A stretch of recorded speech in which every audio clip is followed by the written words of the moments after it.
Hi, I'm Siobhan Tyndall. I am a swimmer by love and by passion and by trade. I have been swimming since I was about 8 years old, and I'm now in my 20s. I'm turning 27 this month, and I'm on the board of Masters Swimming, and I'm a Masters swimming coach as well. It's a very long, very long story. I have been swimming my whole life. I've often had chats with my mum around sort of how I got involved with swimming and where I sort of started. And from her side of things, I was sort of thrown into the water at about 8 months old, and sort of had to fend for myself and learn to swim from then. And ever since then, I've just been a bit of a fish and have been swimming ever since. I joined my first swimming club at around about 8 years old.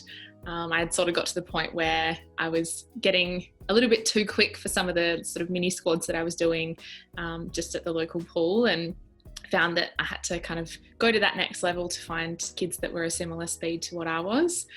So I joined my club and started swimming with them, and I think I made my first state championships when I was about 9, which is exciting. So I joined the competitive world fairly early in my time, and kept training. I think I was training about 4 or 5 times a week when I was at a state level. And then when I was about 12 and a half, I made my first nationals, which was really exciting. And then since then, I essentially worked really, really hard and worked my way up and managed to sort of get to the top 20 in my age group, which was really cool. I've had some very exciting swims in my time.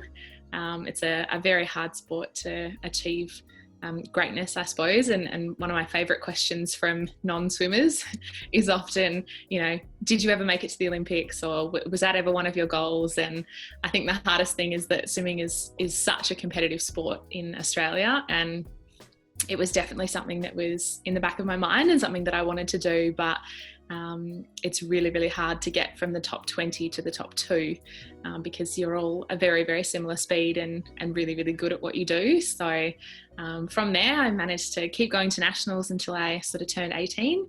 And then once I turned 18, I had to sort of make a decision around whether I swam or studied, and I chose to do the study pathway for myself, so that I had some other things other than swimming, which is really good. It's what I do now, which is exciting, but it meant that I put swimming on hold for a little while. And then when I was about 20, I joined the Masters world, which is sort of how I ended up here, and I've been here ever since.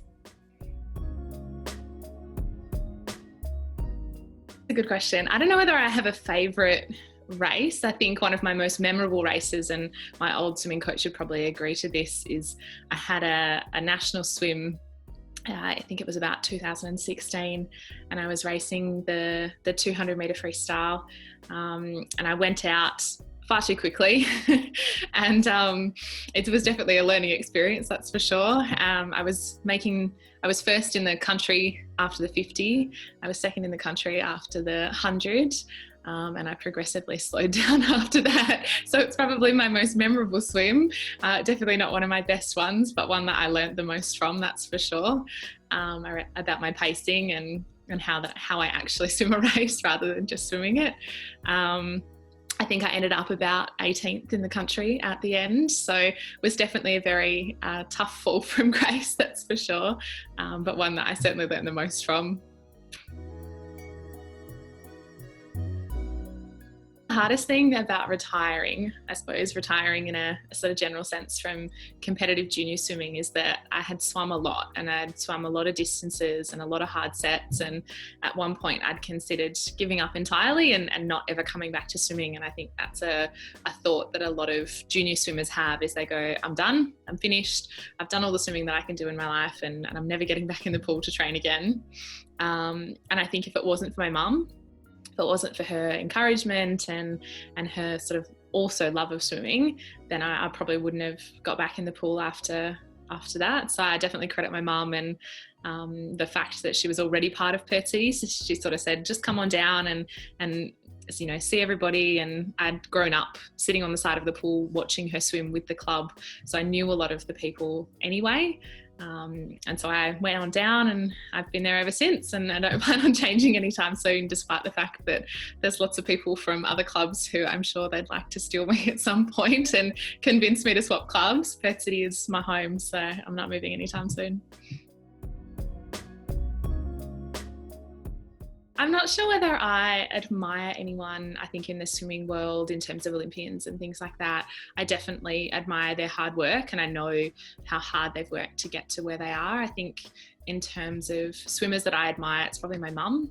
She's probably my biggest encourager. She has been swimming her whole life. She doesn't consider herself to be a competitive swimmer, although she does have a competitive streak, which I love. And she's very good at what she does. And I think the best thing that I have learned from my mum is that swimming isn't just about the competitions. It's not just about the racing side of things. It's around the friendships and the people that you meet, and they're all like-minded people. They're my family. They're the people that I want to see all the time. So I think that's if anything, then my mum's probably my biggest inspiration in the swimming world. Even though she was never that much of a competitor, she's definitely my inspiration. Success for me is just about being happy. I think I spent a lot of my junior years thinking that success in swimming was around getting to a particular point or getting to a stage where I was faster or better or stronger. But I think now, having grown up a little bit, which is always a good thing, I think for me, success is just happiness. I want to enjoy swimming. I want to have fun when I swim, and that kind of ties into the rest of my life as well. If I'm happy and I'm enjoying it, then I'll keep doing it for as long as I can. I have certainly been sent a lot of videos and pictures of people attempting to swim at home, which has been interesting. I can confirm that I've not tried any of them. I have mainly been sort of doing land-based activities. I've been doing workouts and going for a walk, and I attempted to start cycling. It didn't really work out in my favour at the moment. And I think for me, the main thing that I've learnt more than anything of being at home is that I actually want to swim more and coach a little bit less. I think I've missed being in the water a lot more than I thought I would. So yeah, I've sort of been trying to keep fit as best I can, keep my body strong so that I can ease myself back into the water a little bit easier than I would otherwise. Keeping fit at home can be hard, and I think often people feel like they have to be super productive and do heaps of activity.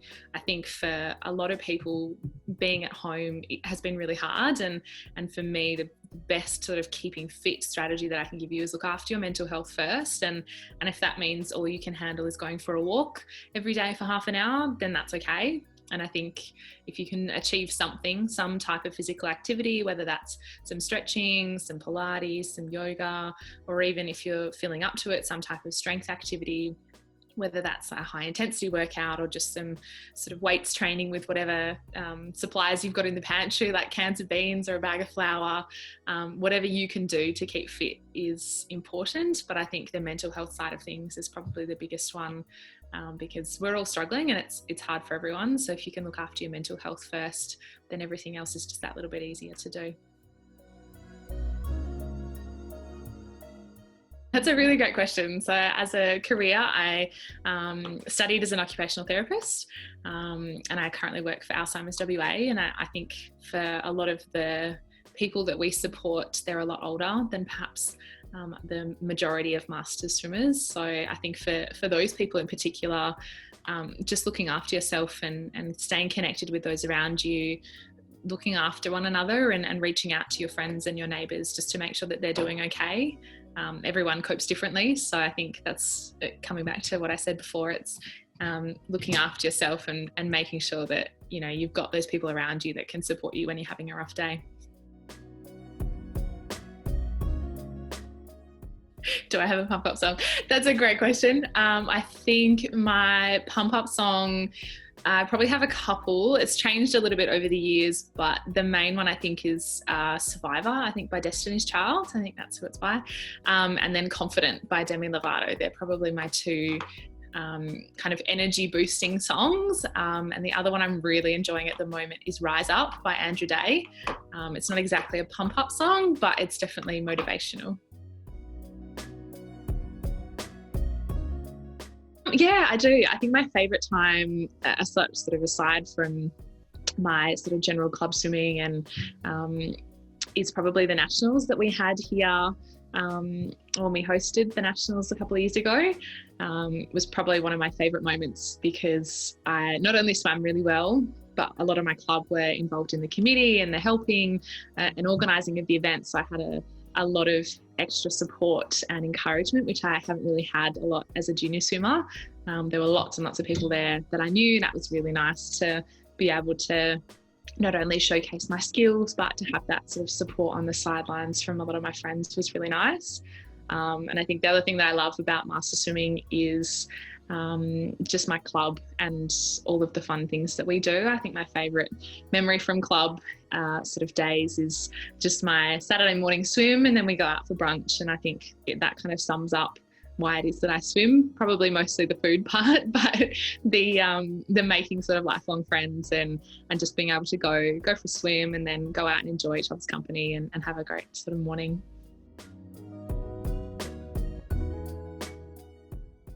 I have a lot, and I think every swimmer is the same. We all have our own kind of pre-race things that we do, foods that we eat, things that we wear. For me, I tend to eat really bland and like plain food on race days and I know that it seems really silly to a lot of people, but it's one of those things that I think, well, if I don't eat anything too fancy or adventurous, then my tummy will be fine. And I think it's when I get nervous, my tummy often gets into knots. And so I find if that I eat plain things, so things like honey on bread and crackers and things like that, I tend to stick with that sort of thing, maybe a banana, but aside from that, it's relatively boring in terms of my diet on race day. In terms of sort of pre-race kind of strategies and things like that, I tend to make sure that I'm wearing sort of almost the same thing every time I go to the pool. So I have like a certain kind of set of clothes that I wear. I have my race goggles, my race cap. I tend to sort of keep them separate from everything else.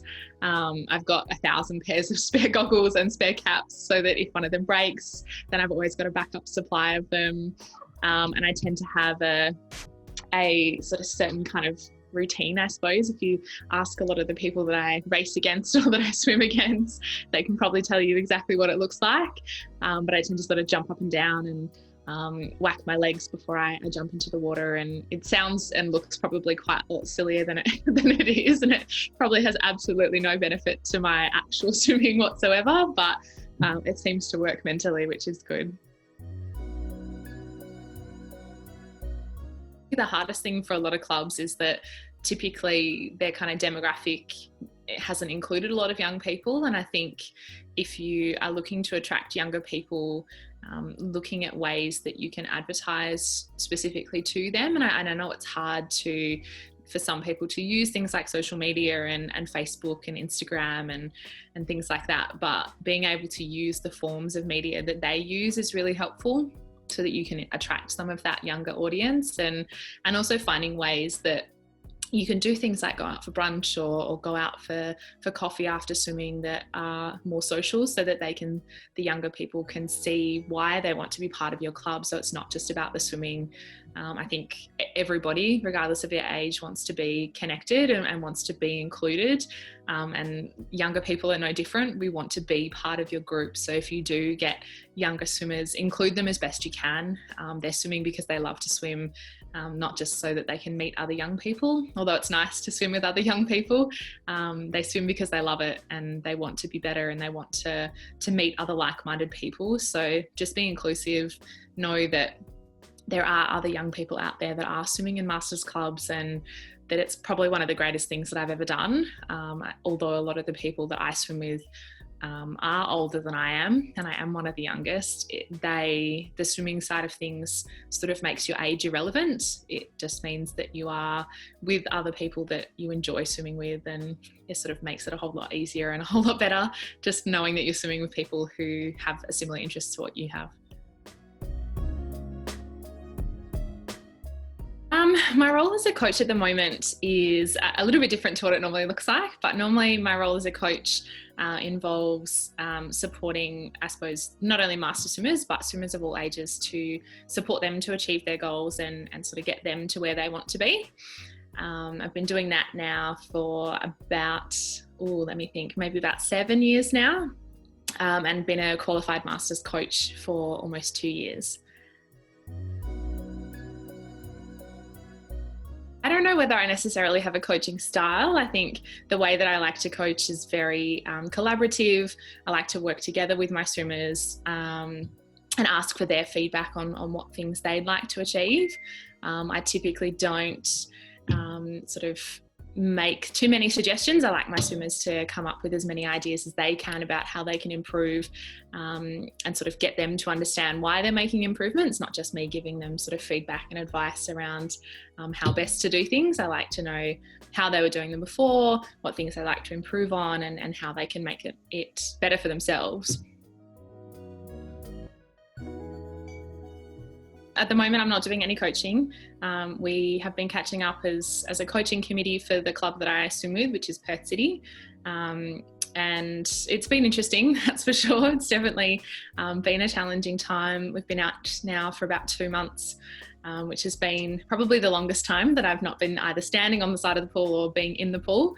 And I think at the moment, a lot of the work we're doing is more around supporting our swimmers and making sure that they are included and encouraged through kind of our social media and through our email contact, through our clubs, and then also just making sure that they've got things to keep them busy, things to keep them occupied, dry land activities, other kind of options that they can use, so that they're encouraged and given options, but not necessarily in the same way that we're used to giving those options. My role in the committee is to support some of the other coaches to sort of bring ideas together, support us to create some plans, not only for our coaches, but for our swimmers around swimmer education, making plans for the future of masters swimming, looking at how we can best educate our coaches and support them to make positive contributions to their clubs as well. If we can stay connected as best we can through things like Zoom and other forms of kind of social media and email contact, I think they're the best ways that we can stay connected as a team. I know that my team that I'm a part of, we've been catching up on a fairly regular basis via Zoom and via Facebook chat. I've been working out with one of my swimming buddies online, which has been great. And we even had a catch up last week with some of my other friends from swimming via Facebook chat, which was really awesome. It was nice to see them kind of virtually, even though it wasn't in person. It was nice to catch up with them and see how they're doing. And I think if we can stay connected in those ways and build those connections, you know, using other forms of media, whether that's social media or email and things like that, it's a great way for us to stay connected. It's obviously harder to stay connected virtually sometimes, particularly if you're not super tech savvy, but it's definitely worth kind of branching out and expanding your skills and being confident in going into the virtual world, because it'll allow you to stay connected a lot more easily. I would really, really like more swimmers to be more confident in reaching out to each other. I think the basis of master swimming isn't just the swimming part, and it's not just the fitness part, it's the friendship part that's really important. And if you can maintain those social connections, they're just as important as everything else. And especially during this time, if you have the confidence to reach out to people that perhaps you wouldn't normally have reached out to via social media, you sort of only see them at the pool or see them in passing in the corridor. Sometimes it's nice to be able to reach out and have those social connections as much as it is to have that kind of physical fitness side of things as well. For anyone who wants to get started into master swimming, I think the best thing is to start off slow. I think everyone has an idea that of the type of swimmer or the type of person that they want to be when they start swimming, and it's often quite inaccurate. And I think if you can start off slow, build up your skills, really look at your technique and focus from the basics and build onto your basics, I think that's the best place to start. Because if you have a really good foundation for your swimming, really good technique, and then build your fitness from there, your longevity in swimming is going to be so much better than if you sort of go in and want to be fast straight away. I think a lot of people need to take a step back and look at their technique, particularly going into this kind of next phase of where we are at the moment, is really spending time going back to basics, looking at your technique and really focusing on the things that make you a good swimmer rather than focusing on the speed and the endurance and getting faster again. That's my favourite part of master swimming, outside of a lot of other organisations, is that they emphasise the friendship and fun part as well as the fitness side of things in everything that we do. I think the best thing that I love about master swimming is that a lot of it is the fun and the friendship that keeps people connected with the clubs and keeps people swimming for a really long time. There are swimmers that I know that have been part of Masters clubs for decades, and the reason they do it is because of those three things. They do it because it allows them to be fit and allows them to keep doing the things that they love. It allows them to meet new people, to be connected with others, and it also allows them to have that sense of fun and to be able to go out and do all of those three things is kind of what we all want and hope for in life. So I think it's a really nice way to encompass everything that Masters is about.